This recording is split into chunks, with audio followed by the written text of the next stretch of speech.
देखिए मीनाक्षी जी, घटना घटी है 14 तारीख की रात को 12:45 पे 30 तुगलक 11:30 पे 30 तुगलक क्रिश्चियन के घर पर। उस समय घर पर कौन था? जज साहब और जज साहब की पत्नी भोपाल में थे, वो घर पे नहीं थे। जज साहब की बेटी और बूढ़ी माँ घर पर थी। जज साहब का निजी सचिव घर पे थे। निजी सचिव ने पीसीआर को फोन किया कि आग लगी है।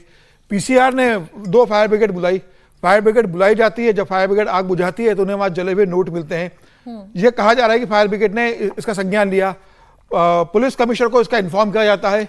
Police commissioner Delhi high court के मुख्य न्यायाधीश उपाध्याय साहब को इन्फॉर्म करते हैं इस मामले को। और जिनके घर में आग लगी है यशवंत जी, वो कब आते हैं? वो 15 तारीख की शाम को भोपाल से लौटते हैं।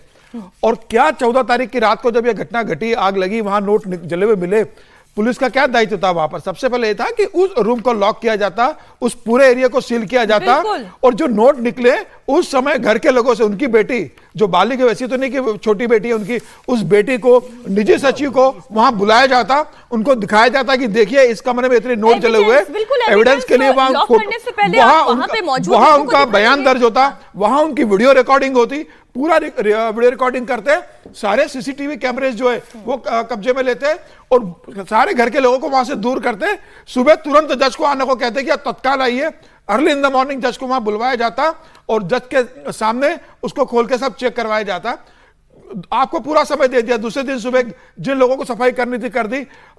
जब जज को फोन करते हैं दूसरे दिन 15 तारीख को उनका रजिस्ट्रार जाता है, जो दिल्ली हाई कोर्ट जो है रजिस्ट्रार को भेजते हैं और वो कहते हैं कि रूम में कुछ मिला नहीं। मैं उससे क्यों सहमत हूं, क्योंकि जितने भी अभी तक कॉन्वर्सेशन हुए उसमें ये हिस्सा ये बताता है कि स्टाफ और बेटी से फायर ब्रिगेड के कर्मचारियों ने कहा कि आप आग से दूर रहिए।